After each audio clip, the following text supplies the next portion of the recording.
Hi, this is Dustin with Dustins Dollars. Today I'm going to be talking about a Venture Global LNG, ticker VG. It is an LNG exporter. I've covered on my channel before. This is one of the most requested stocks that I've talked for me to give an update on in the past couple months. So here I'm finally getting back into it, and yeah, that's what I'm going to talk about today. Before I begin, let me remind you that I am not a financial advisor or a financial professional of any sort.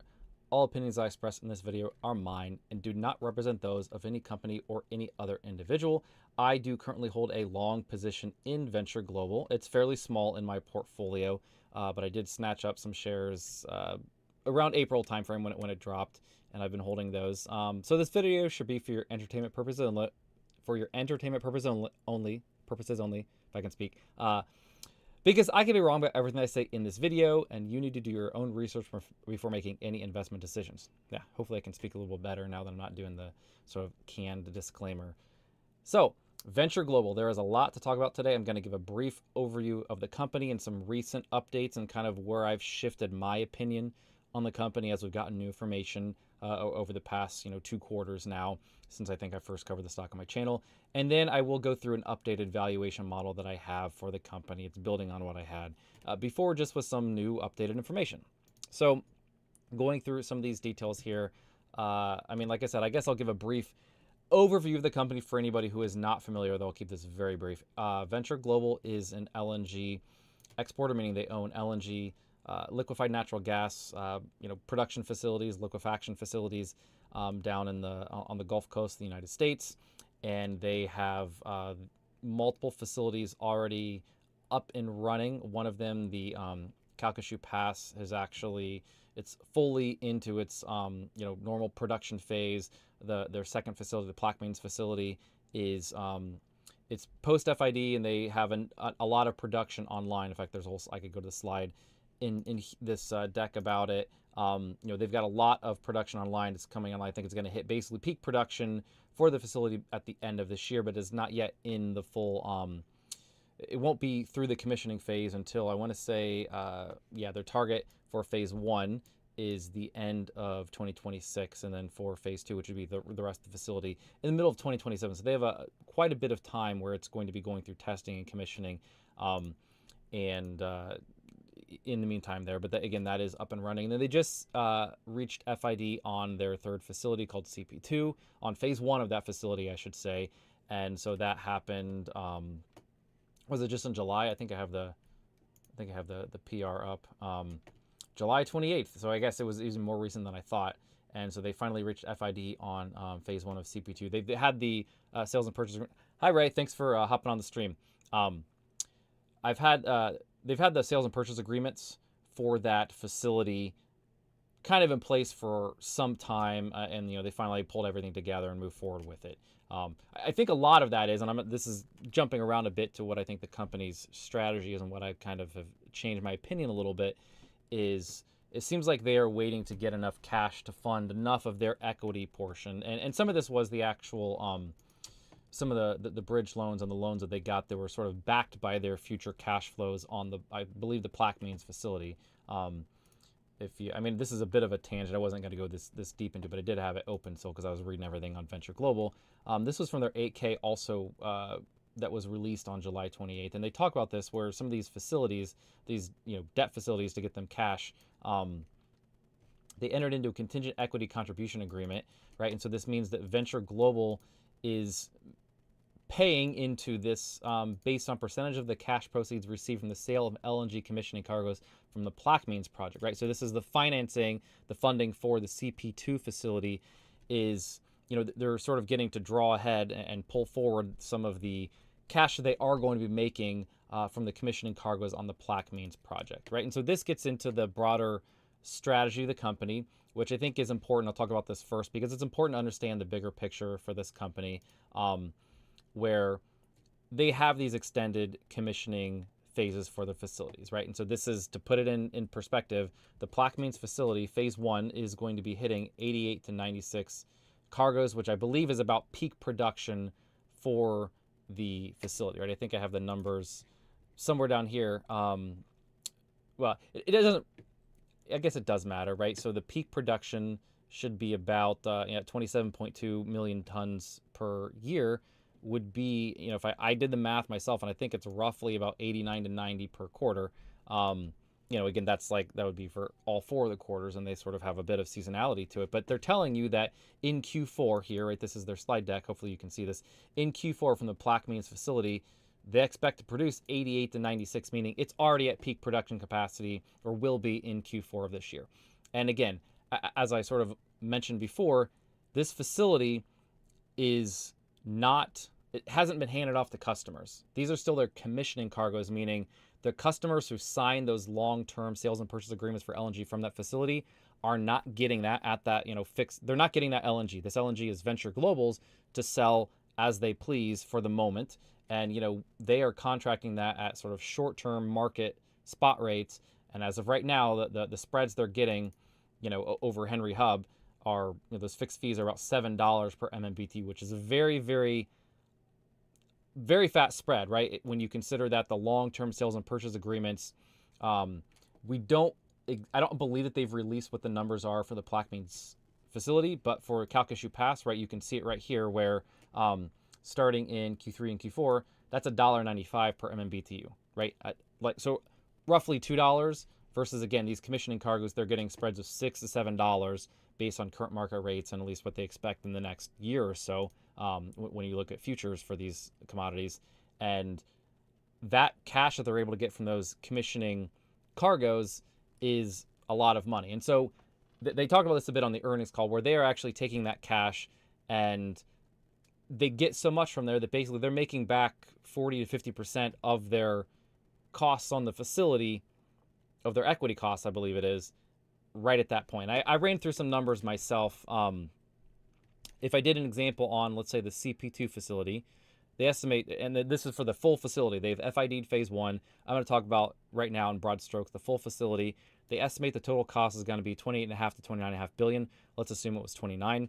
So, they've also said, hey, we're going to do basically 50% equity, 50% debt. So that's like $15 billion of debt, and then $15 billion that they have to basically come up with themselves. And so when they're looking at that, or sorry, I actually did numbers, because what you observe is they have a little bit more debt than that. But if you do these numbers, you can look at it and, over their commissioning cargoes, right, they expect 550 commissioning cargoes total from the CP2 facility. Hi, Will Kaza. Thanks for hopping on the stream. And the gross profit on that at just $6, and again, they obviously have contracted this for some of their cargoes at higher than that, even at $7 spread.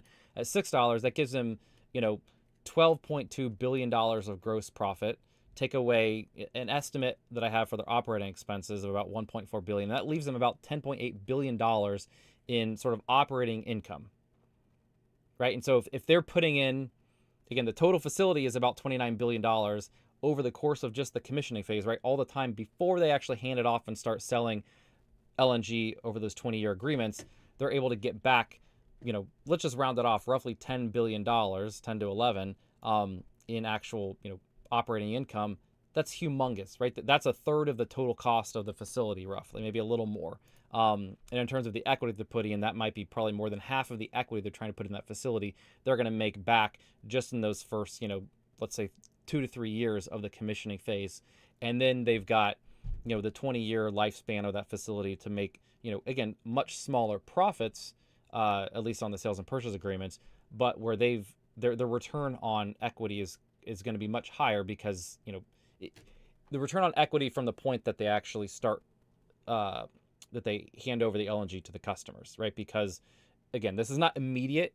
It takes, 2, 3, 4 years from the finish that commissioning phase, but they can return back so much of their capital very quickly here because of their extended commissioning phase, because of the design that they have for their facilities. And again, talking back, I know in my prior videos, I was just a little skeptical of some of this, but now we've kind of seen it in action, and management has reiterated this, how quickly they're able to scale up for these facilities. And the other thing that really was a big deal for me is how much excess production capacity they are able to actually generate.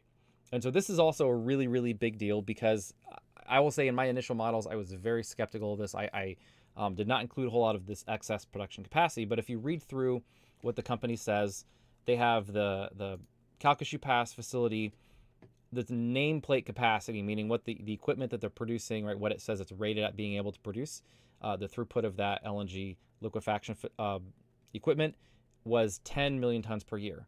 But they are, they believe they're going to be able to produce 12.4 million tons per year, right? They already had it, they were already approved to produce 12, and they recently got updated to 12.4 with the Department of Energy, because they think, hey, they're going to be able to overproduce over the nameplate capacity by 24%.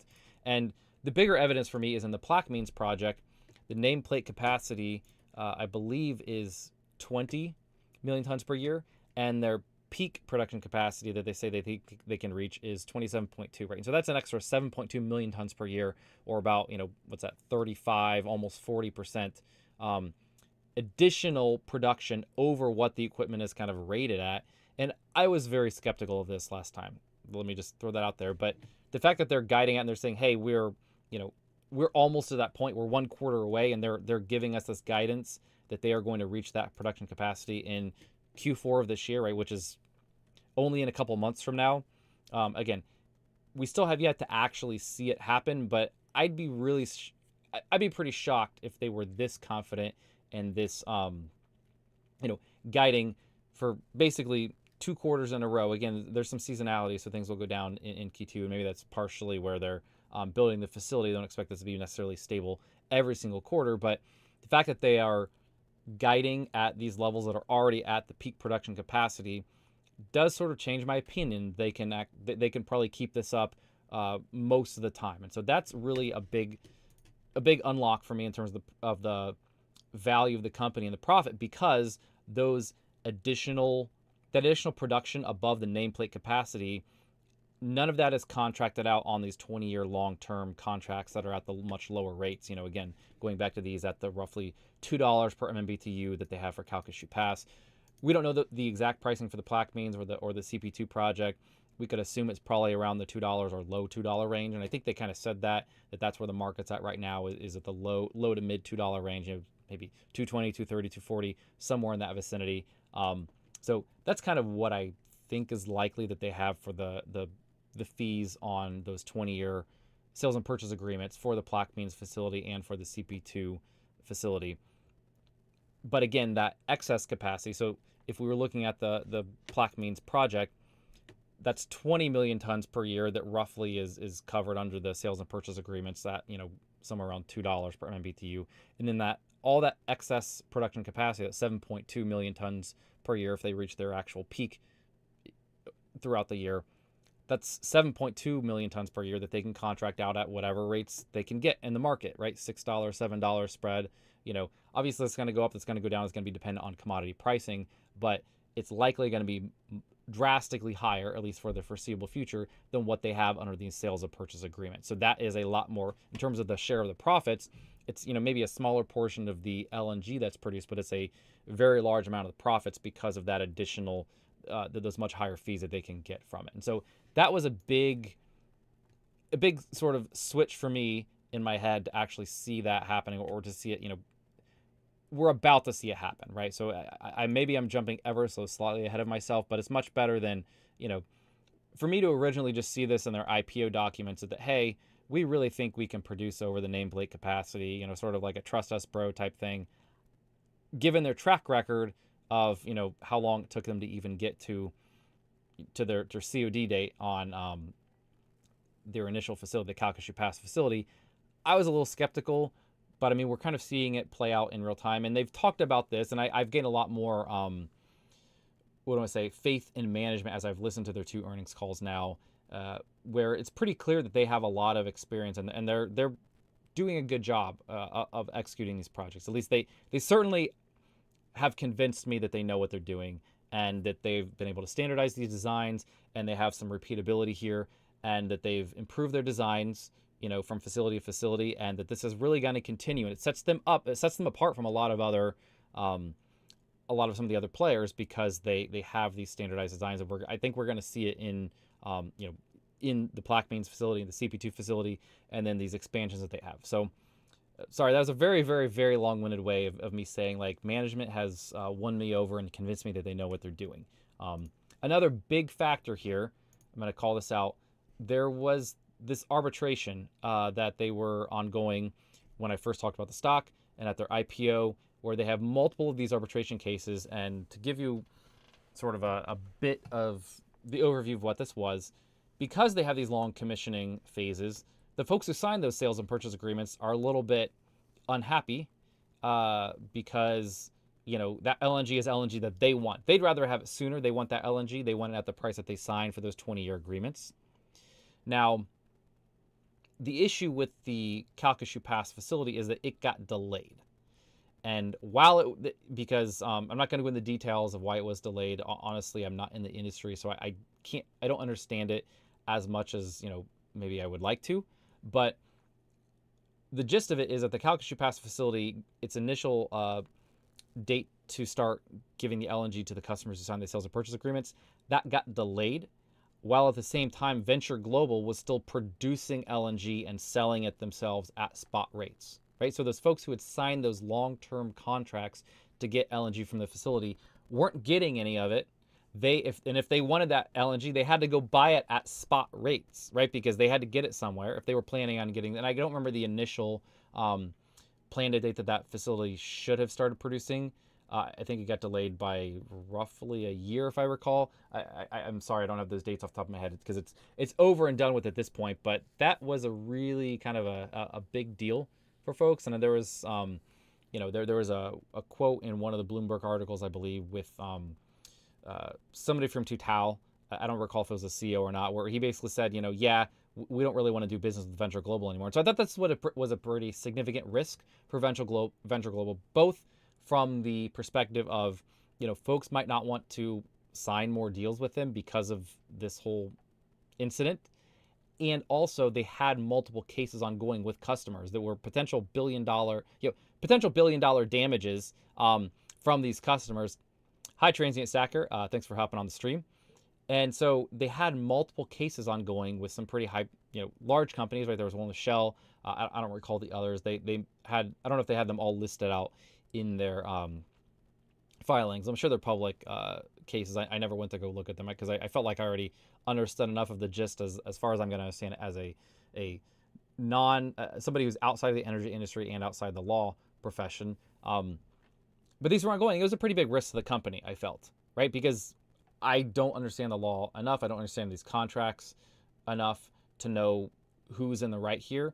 But now that we saw this one ruling on the case with Shell, where they basically decided and they said, yep, Venture Global was right. That's more or less what they said here, if I understand things correctly, where the gist of it came down to the way the contract was written is, yeah, there were some issues with the facility as it was originally deployed.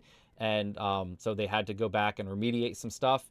And until that remediation was done, the facility did not meet the conditions for them to actually start those long-term sales and purchase agreements. And because of that, Venture Global was within their right to do whatever, to continue on with their commissioning cargoes and sell those themselves because the customers did not yet have a claim on that LNG. And so that's my understanding of basically the outcome of this one case. And again, there are other cases ongoing, but they're all, as I talked about on the earnings call for Venture Global, all the contracts were substantially similar. So the language should be the same. The facts of the case in terms of what was going on with the facility it's literally the same facility. So a rational person, and again, this doesn't necessarily make it true, but a rational person would expect that the other cases that are in arbitration are going to be decided the same way that this one was. And so that took a big chunk of risk, in my opinion, off of the company. And I think we saw the company that day, the stock went up by like 10%, 15%, something. I don't recall the details, but it was a pretty big jump up that day, largely because of this. And again, on the other side of that, the other worry that I had was that folks might not want to sign more contracts, or they might say, okay, fine, you win on this one on the legality and the technicalities, but maybe folks won't want to continue signing deals with them. Maybe they'll say, you know what, that was just, we don't want to do business with that sort of a company, right? And that's what, again, the Total, I don't remember the CEO. Some representative of Total basically had some quote to that effect in a Bloomberg article. However, they recently signed more deals. I think there's a slide in here somewhere that talks about what they were able to, probably under the You got 3 new offtake commitments. This was in the past quarter, right?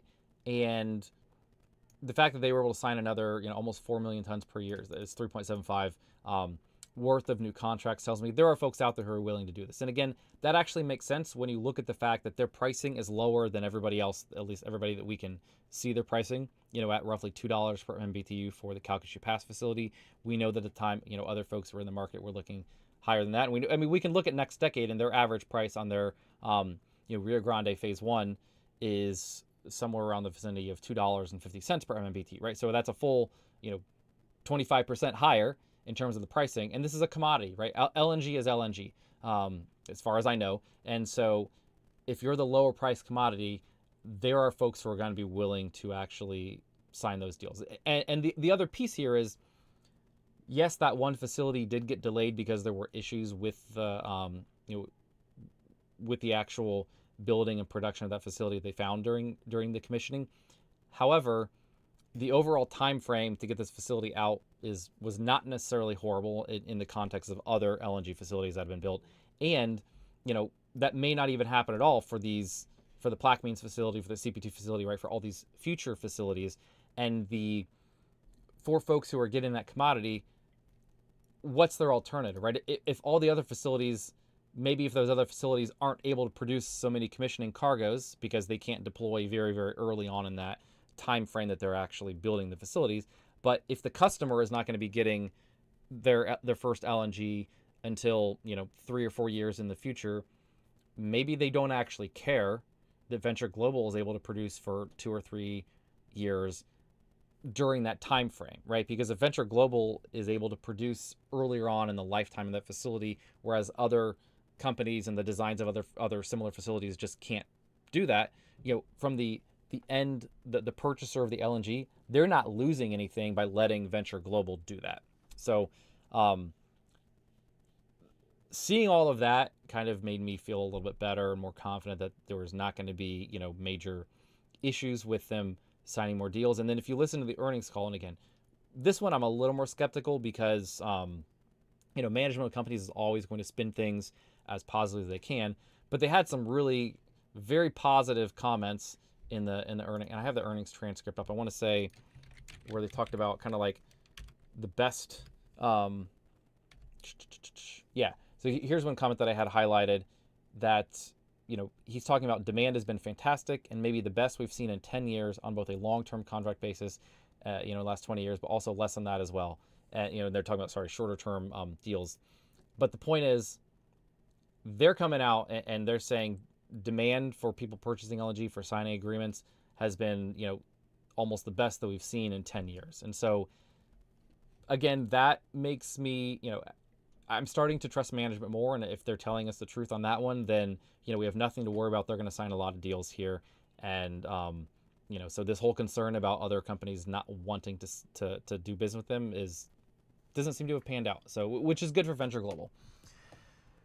All right, so I think that's really most of the issues that I kind of had with the company, past just the overall valuation, that I've kind of changed my mind on as I've seen more come out of the company. Oh, one other thing I would call out, and I'll mention this, when you get to my valuation model, is that their actual operating costs for the LNG facilities have been lower than what I've seen, right? I originally sort of made some assumptions about what their costs would be based on what I've seen at Cheniere. And it looks like their operating costs were actually a little bit lower than Cheniere in the LNG that they produced. Just looking at the Q2 numbers from Venture Global. And so that was also another little bit that makes me not so worried that those, low price roughly $2 per MMBTU contracts are, not going to generate any profit for them. I think they actually will when you combine the fact that their operating expenses tend to be lower and they were able to return so much capital from the commissioning cargoes. So that all works together to kind of just give them a really advantageous position in this market. One other thing I will note here before I go on to the valuation model that was another sort of positive for the company, and I don't know where it is in the slide deck, but they do have it mentioned somewhere. Yeah, here it is. That the bonds they have that they issued for Calcasieu Pass, they were upgraded to investment grade, right, to BBB minus, which I think, if I looked up right now, those are trading not those specific bonds, but just BBB minus bonds are trading somewhere in the vicinity of 5.5% right now. And so that's actually really good for the company because, this is the market is recognizing Standard and Poor's and, the market overall is recognizing that they are they're going to have stable cash flows, right? That this company is not particularly high risk of default, even though they do have quite a bit of debt. And so that's going to just help them as they issue more debt in the future against further facilities, and that they're going to be able to get that for fairly low rates, right? Because this is where the company is at right now.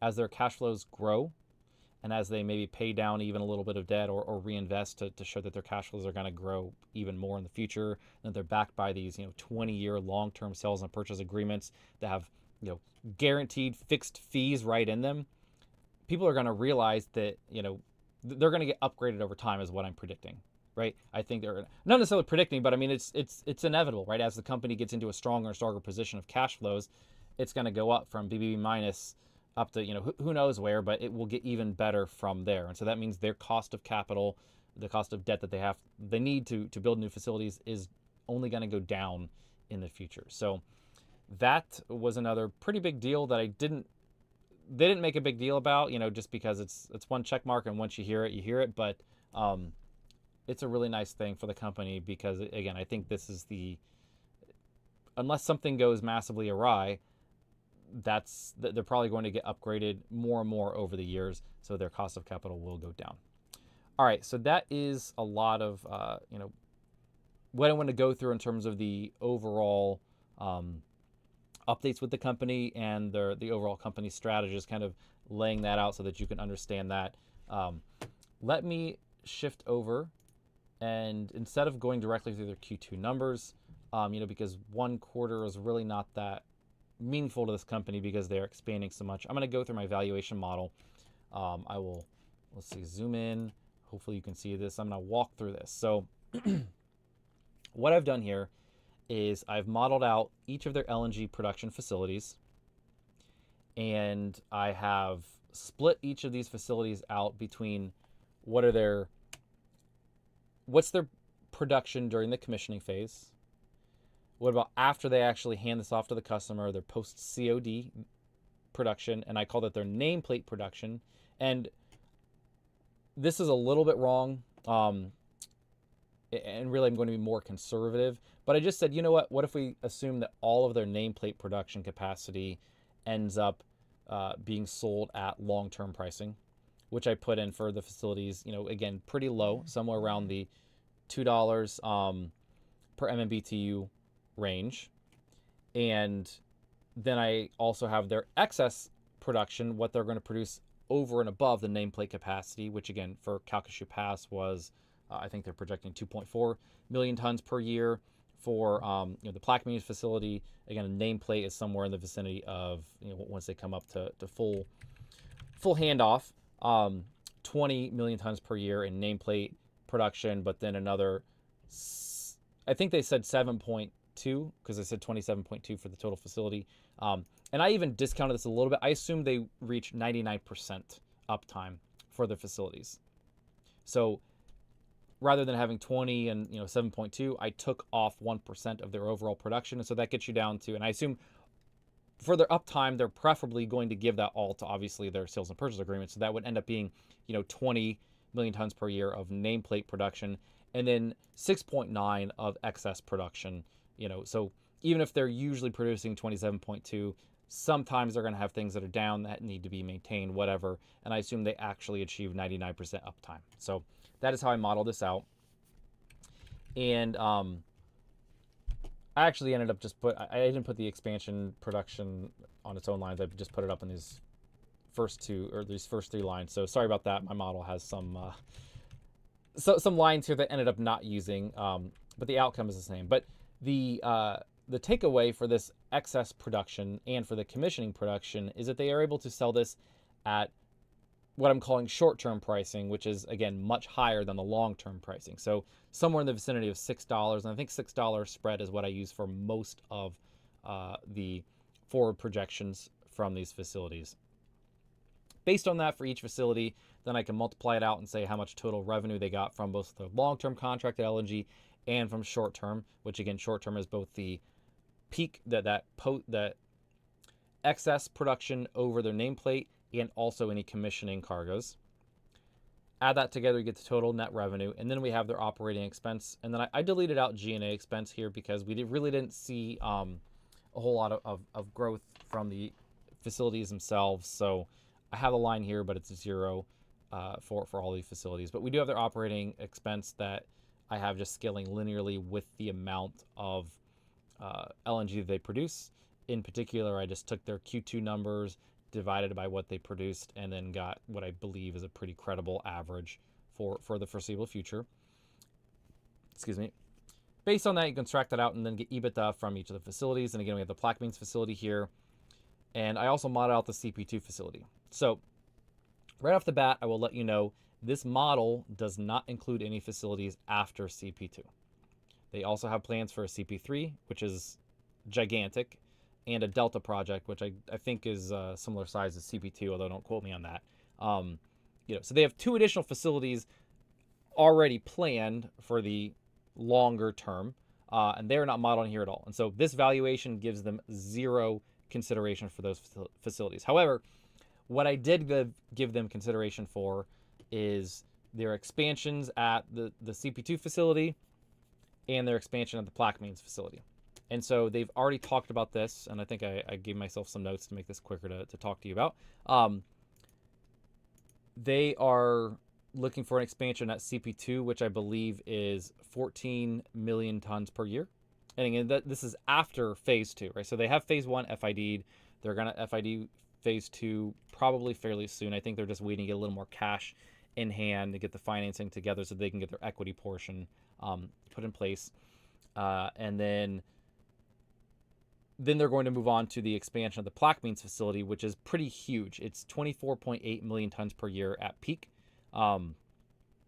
And I don't think they've explicitly said what the nameplate capacity is. I sort of assume it's going to be 18 nameplate, 6.8 million tons per year of excess production capacity. Again, I'm not 100% sure on that. That's probably in the ballpark. That's roughly similar to what they have at their other facilities in terms of the proportions.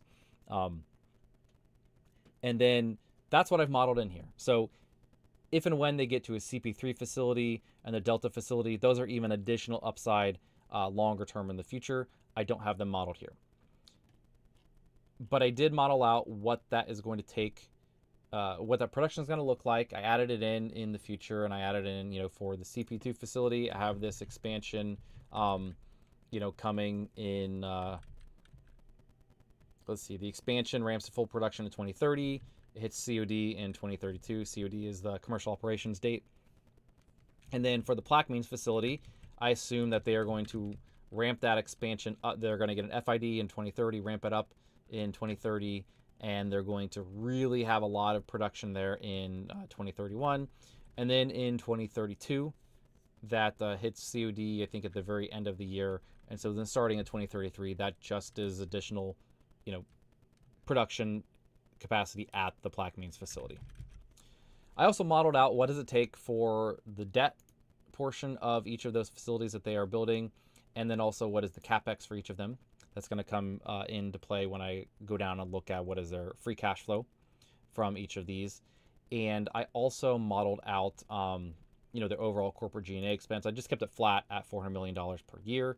And then I included just a bit there for corporate development expense because, again, this is money that they are that is going out the door. And from all of that, I can get sort of their EBITDA. Go down here to calculate free cash flow. I have their EBITDA that I just pulled up from above, pulled down to here. I subtract off their interest expense, subtract off an estimate for their taxes and the total capex, right? Because then that's cash that's going right out the door. And then we get their free cash flow every year here. And so I'm going to use this as my basis for then having a final discounted cash flow valuation. One note I will give you, because in this came up, Chris Patel, shout out to him. He's fantastic content creator. I think we had some. He made some comments about that I don't have price escalations in some of these spreads, right? Because, and to his credit, he's absolutely correct that I didn't model out here. I just kind of omitted the entire discussion about this. But, the the long-term pricing, I have this going out for years and years and years, and even more than 20 years here, because I assume they're going to sign new agreements. And I want to discount out enough years for this to make sense, right? I discounted out sort of roughly a 30 to 40 year lifespan for these facilities. Excuse me, I need a quick drink of water. But I mean, the price, the fixed fees that they have of $2, just rounded out $2 per MMBTU. I use 197 here because that's actually what they put in their presentation to give us those numbers. It's not going to be $2, 20 years from now. That these contracts do have sort of increases for inflation every year. The price does escalate, nominally. It doesn't go up a ton. It's not like, hey, in 10 years it's going to be $10 or $20. It's going to go up, from $2 to then maybe $2.03, $2.10. I don't know, $2, whatever, right? It goes up just a bit each year, again, because they're trying to keep up basically with inflation, because it's a very real factor. I'm not exactly sure how those are, priced in there. They probably have some index that they use. The way that I do these valuation models is I'm basically all the dollars that you're seeing here are in sort of like, to use sort of like inflation terms, they're in real dollars in 2025, right? So instead of saying, well, in 2026, instead of it being, $1.97, it might be $2.02, and then 2027 maybe $2.06, and maybe in 2028 $2.10 for the fee as it escalates each year. But really, inflation also means that $2.10 in 2028 is more like $1.97 in 2025. I just keep all of the dollar values here as if they were 2025 dollars. This works for most of what we do here. The one bit here where that doesn't work, and why you'll see I have a sort of a separate line, and sort of just to maybe pull and thread a little more, similar for the G&A expense, right? If people are getting raises every year that are matching inflation, even if their G&A expense is flat, it's going to go up every year with inflation. So rather than just making these numbers, routinely go up by 3% every year in my model, I just keep them all the same and say these are all $20, $25. You then have to adjust what discount rate you're using for your final discount rate. And so this is, again, I would like to use a 10% real discount rate, which if you were actually using nominal dollar values in all of these years, it would be, maybe 13% to account for that.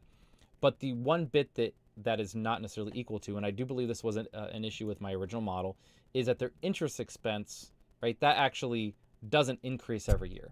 Sorry about that, hitting the mic. That would actually go down in real terms every year because the nominal amount would stay the same, right? Because if you borrow $10 billion at 6% and you're paying, what is that? If I can do the math in my head, $600 million per year. Hopefully I did that right. You don't pay more next year. You still only borrowed that $10 billion and you're still only paying 6% if it's a fixed rate. And so what I did to account for that was I actually gave a discount. I reduced the interest expense every year to put that back into $2025. So that may have been a little too deep in here. If you have questions, feel free to let me know. But I did that to try to make this valuation model credible in terms of like everything ought to line up. And so, sorry, I'm going to move past that. Again, if you have questions, let me know. I'm happy to answer it and go down the rabbit hole with you if you're interested in that. But I use all of this to then get myself to a free cash flow number. Now, one other thing I want to mention that I modeled in here that I didn't look at in my first model that I had a couple months ago is their LNG shipping. And again, because in their original filings, maybe I didn't read them closely enough, but I don't think that they disclosed a whole lot of details about this. But now, if you look at their most recent presentation, they have a pretty sizable fleet here. They have 2 ships that they own right now. They have 3 on charter. And then they have, what is this? 1, 2, 3, 4, 5, 6, 7. 7 more that they have already orders in for that they're going to be getting delivery of throughout 2025 and then 2026. That's a pretty big fleet. I think I did the math on this in estimation. They ought to be able to roughly deliver, I think this was 6.5 million tons per year. Actually, sorry, and that's even, I think, only with the ships that they have by the end of 2025. I think maybe by the end of 2026, it will then increase a bit more. I don't know, off the top of my head, maybe 8 or 9 million tons per year. But I mean, they are doing shipping of the LNG, right? So they're producing it, and then they are also, letting folks sign up sign the the shipping to go from the LNG facility to the customer site using Venture Global LNG ships. And they originally said that they had some of these, and I kind of wrote it off because it wasn't very obvious that this was a significant enough amount of ships to make a difference. I really only saw references to a couple, but knowing that they're going to have fleet of 9 of their own ships and maybe 3 more on charter, that's quite a bit. And so I actually modeled this out, and I looked at what did their segment actually produce in Q2, how much volume did it move, what my estimation there, I don't know that they disclosed it, and kind of scaled that linearly over the years, and it actually it's a pretty decent amount. I also modeled out what is their capex for the new ships. I assume they paid 50% when the ships are delivered. But I modeled out, and I probably should have put it here in dollar signs, that these are their operating income that they ought to be able to get from these ships is somewhere in the vicinity of starting in 2027 once they have their full fleet here, about $700 million per year. And so that adds in pretty significantly here. That's definitely not nothing. And for this, I just assumed that they did not purchase any new ships, even though in all likelihood they probably will, right? If they are seeing enough demand and they're not having any issues managing this fleet of LNG tankers, then they will probably continue to expand it. So, all right, all of that being said, I added in the LNG shipping, subtract off their debt, their capex, and I have all that revenue from their LNG production, ramp that up over time with expansions that go all the way out, until 2034. I think is when they finally hit the steady state with my model.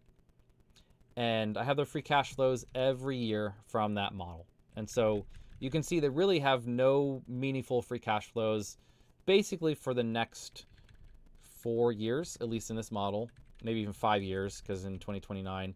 And then 2030 is when they finally basically stop a whole lot of the expansions. I think with this model, their last capex, which is kind of these rows here, stops in 2030 actually. So then in 2031, I suppose it is when they finally hit this point where they are no longer in this model, because I'm only modeled out a certain amount of their expansions, because they likely will continue expanding past this. But if they were to stop there and say, you know what, we're not doing the CP3 project, we're not doing the Delta project,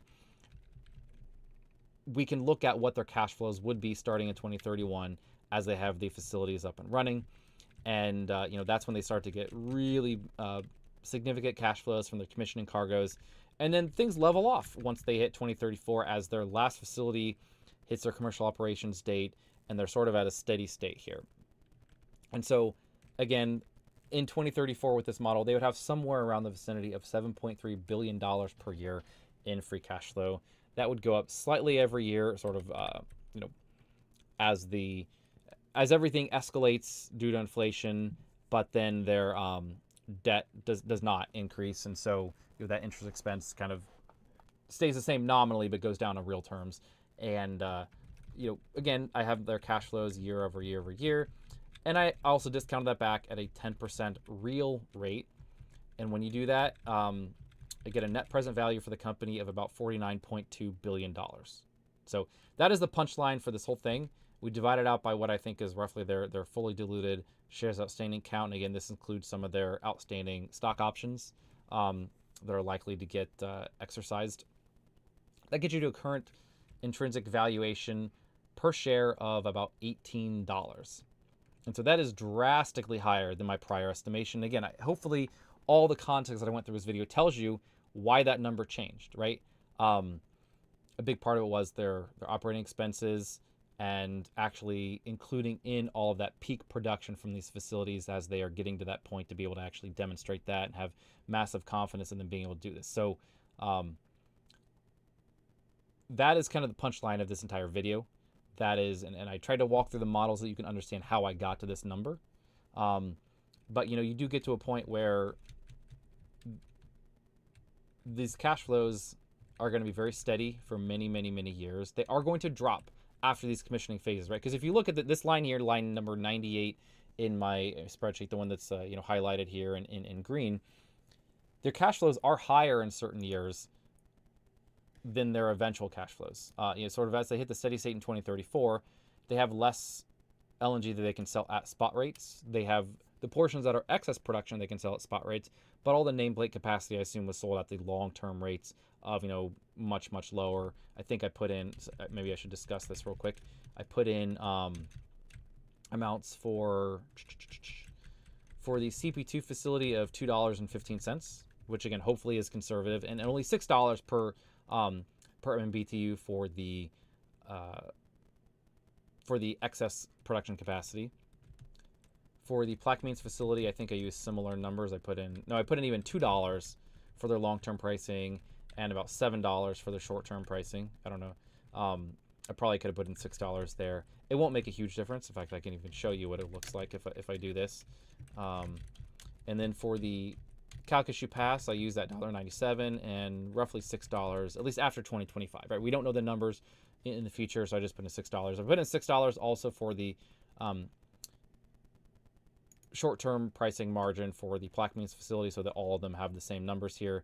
That would drop the intrinsic value down to $16.80 per share. So maybe I was being a little too optimistic, but they said they expect $6 to $7 per MMBTU in the foreseeable future. So maybe my initial valuation, $18 per share, was more realistic. We'll see. That does hopefully give you even a bit of an idea of how sensitive this valuation is to, what fees they're able to get. But I think this is in the ballpark, right? I think this valuation is, I want to say at least hopefully a little conservative. I try to be a little conservative in my in a lot of my assumptions here, but that was basically all I have here. I see there's at least a good question or comment. Let me read this real quick from Rex. And so if anybody, real quick before I do read this, if anybody else has questions or comments on what I've covered here about Venture Global, please add them now, because if not, I'm going to hop off pretty shortly. I don't want to waste all your time here just rambling. All right, so Rex says, what do you think of the explosion of the Russian LNG export facility UST Luga? It produced 15 MTPA to EU, not operational now, so increased U.S. LNG reliance is somewhat insured in combo with U.S.-EU trade. So I'll be honest, and this is showing how much I haven't really followed things that closely recently. I had not even known about that, but so I don't have strong thoughts on that. So sorry, but I would hope that Europe, and I think there's been some talks to this effect, some posturing at least on the U.S. side. So maybe I'll answer your question more globally, or more generally, that I think Europe is probably going to want to get off of Russian LNG, regardless of how the war in the Ukraine is ended or resolved. I think this hopefully was a pretty strong signal to Europe that they don't want to be very dependent on Russia. Like, I don't know why any of those European countries, if they have an alternative, why they would want to be dependent on Russia. And especially when you look at the pricing that they're getting from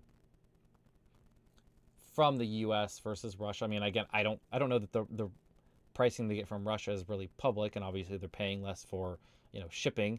It's a lot closer, but I just don't.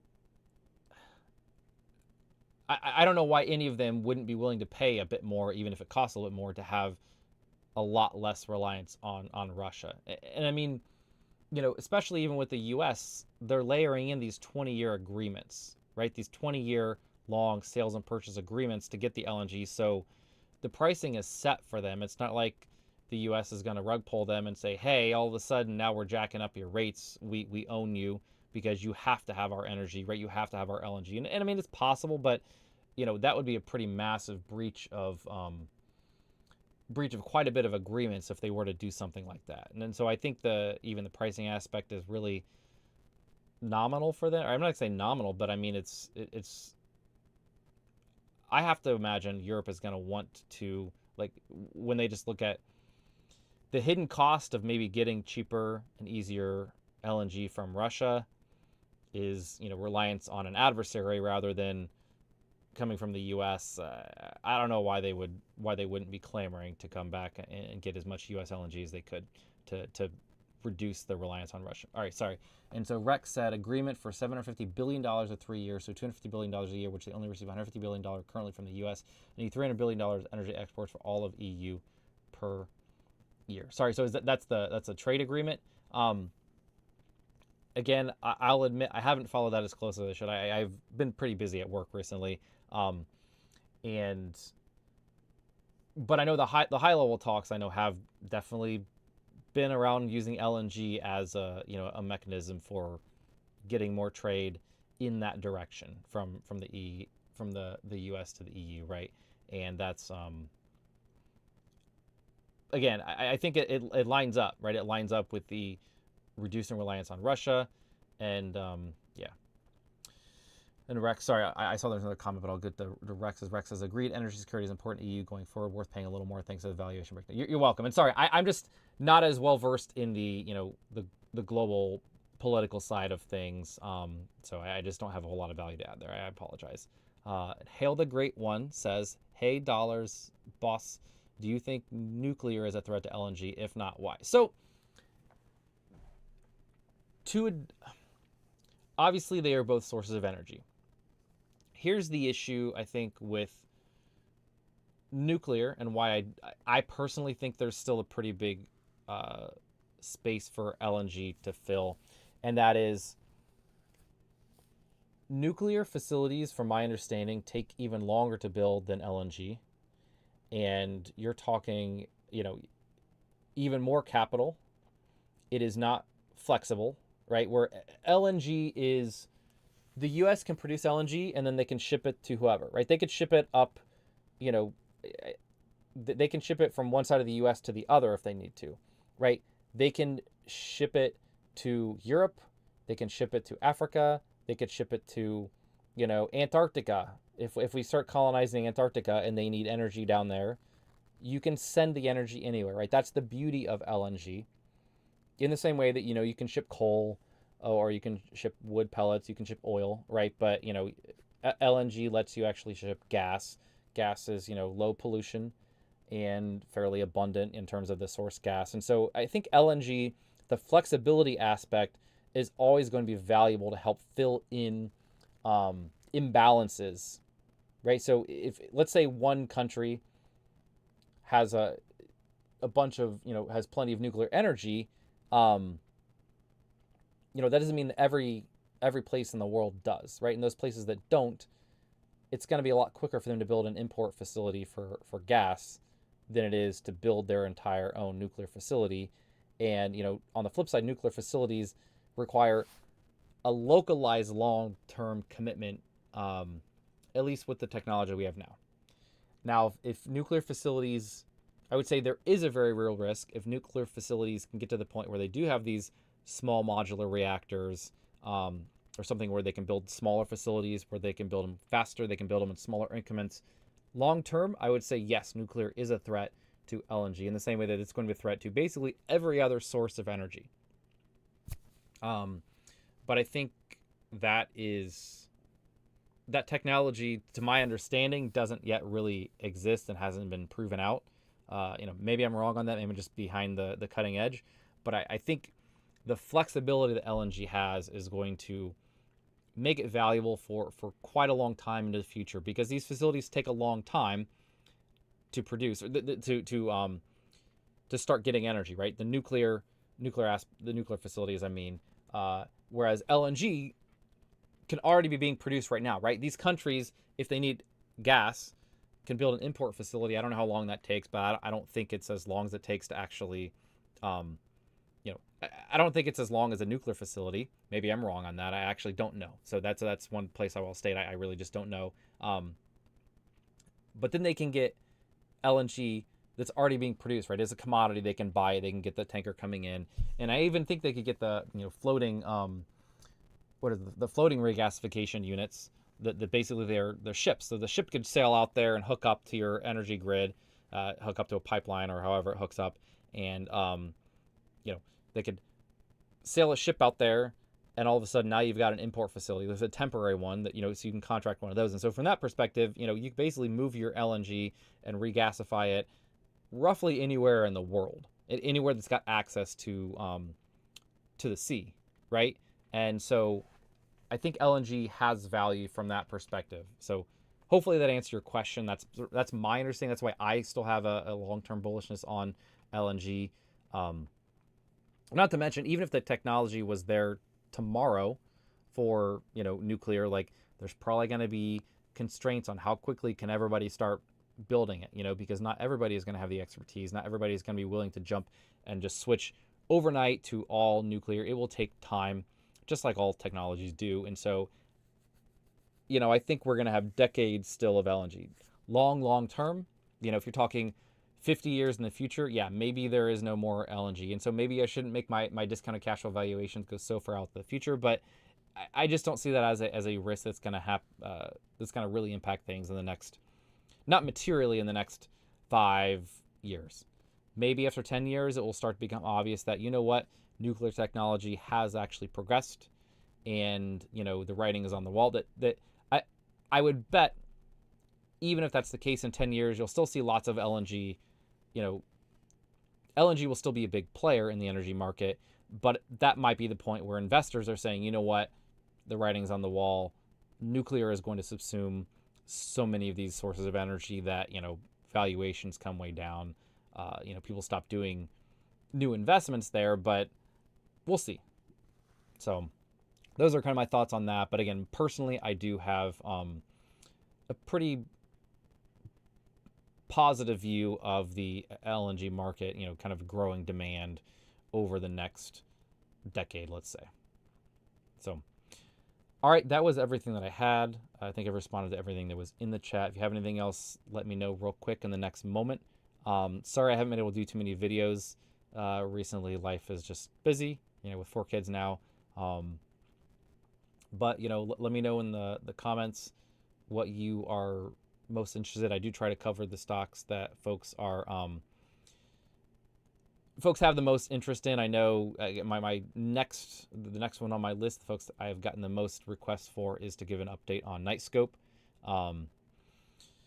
But other than that, I've got a list of a couple things some folks have requested, but not as many repeats. Right, I had multiple people ask for Nightscope. Many people had asked for Venture Global, and so that's why I really wanted to get this one out and cover this.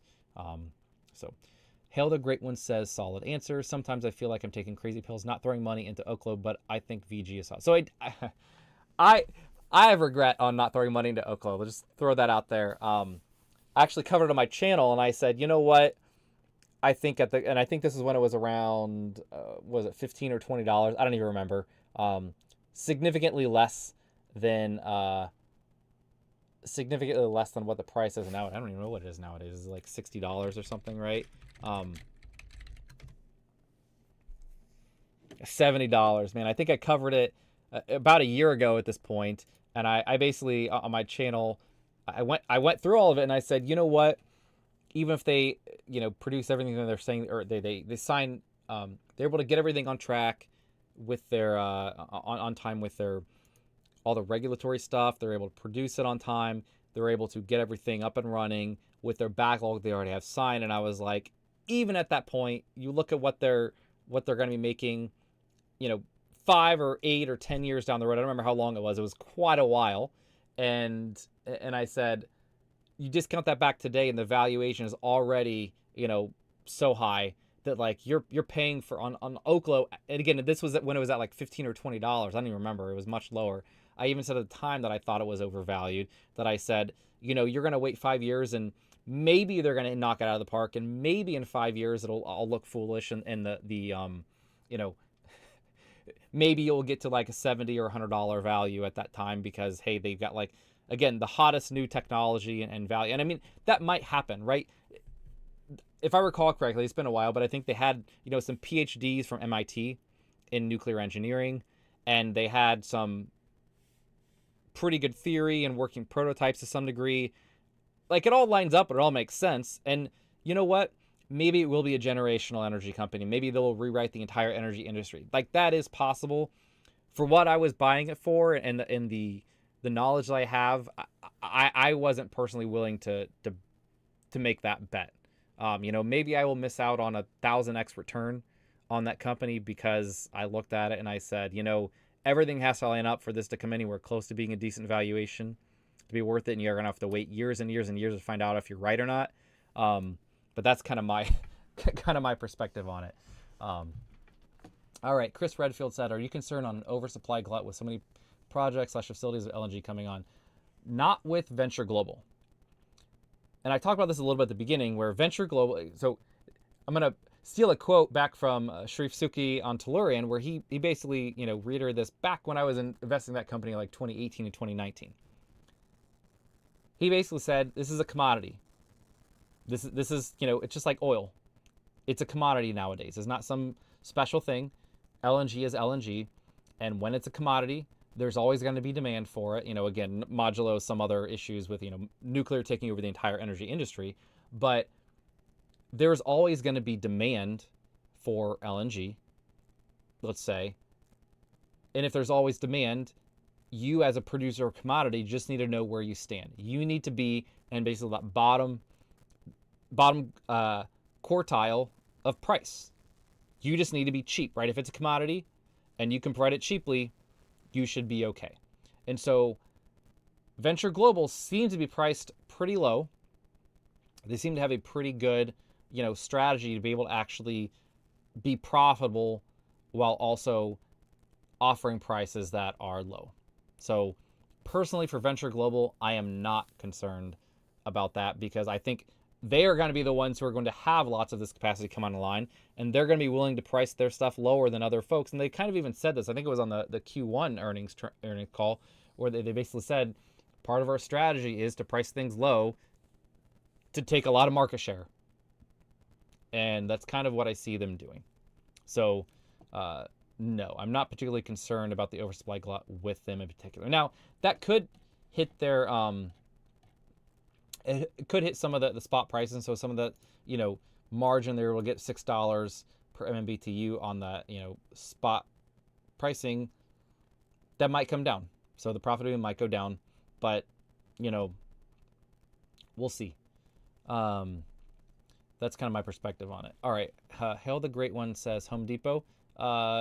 Maybe I will note that down as a request to cover Home Depot. I personally spend, as a homeowner, I spend plenty of money at Home Depot, and I don't see that changing in the near term. So, maybe that wouldn't be a bad stock to consider. All right, Rex says there's a way to build an LNG facility import terminal from an old LNG tanker because they have the cryo set up for regasifying LNG. Makes sense. It's very quick. Germany needed to do back in 2022. That makes perfect sense. Thanks for the additional context. Hail the Great One said Oklo price is something stupid for weeks now. Yeah, it's just so high.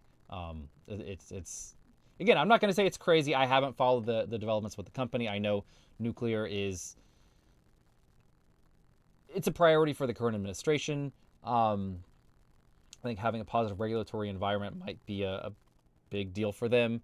Again, I'm not going to necessarily make a judgment. I know, again, I'll talk about another stock. My largest position is in Palantir. Granted, I haven't bought for probably a year and a half. I think the last time I bought was during the solar eclipse in April of 2024. But people like to talk about that one being absolutely ridiculous valuation, and it sort of is, but it also sort of isn't. There's just so many positives for the company. So again, I'm not going to pass judgment on is Oklo actually overvalued right now. I haven't followed up on the company. And then Hail Great One said interest rate cuts proxy to benefit Home Depot. That makes sense. Sorry. And then Rex, one other comment here, said quick and cost effective to get LNG. The nuclear small modular reactors are unproven, so it's quite risky, kind of like biotech in my opinion. Yeah, I agree. And that was kind of like, that was my thing. That's a perfect analogy for how I felt about Oklo stock when I looked at it. Is it's like if this succeeds, the valuation, if this succeeds and it does, everything that it promises is going to do with no issues on the time frame they say it's going to do it, Oklo was a steal. Right? Because if they are the first mover here and maybe the, only one for a period of time, they're going to make so much money that it's ridiculous.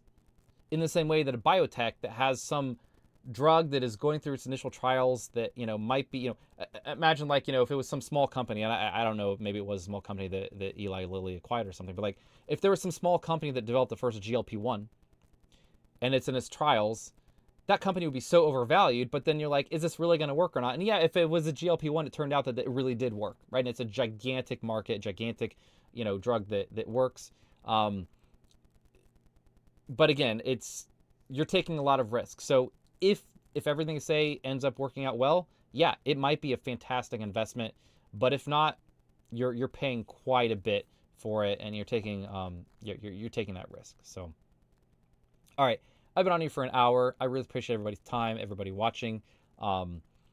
Hopefully, if you didn't see from the beginning, feel free to go back. I went through an overview of Venture Global, some of the more recent developments, why I've become more bullish on the company, went through my valuation model. Again, if you just want the punchline there, I think it's, in the vicinity. Again, this is a valuation, not necessarily exactly where I think the stock should be, but, and I went through all my assumptions here, so you can go back and watch that. But I do think current valuation, somewhere in the $17, $16, $17, $18 per share range, is probably their fair intrinsic value based on what I'm seeing. Again, if you assume they're going to actually get their expansions up for CP2, get their expansion in for Plaquemines, and there's even further upside with the CP3 and Delta facilities. It's just much further out in the future. I don't really want to build that into my model here, but again, you should give them, they're probably worth something when you're buying the stock and you're buying all the future, you're getting equity in that company. You should give some consideration to those. It's just real hard to model that out because it's so far in the future at this point. So anyways, I'm going to hop off. Thank you very much, everybody, for watching. I really appreciate it. Have a good one.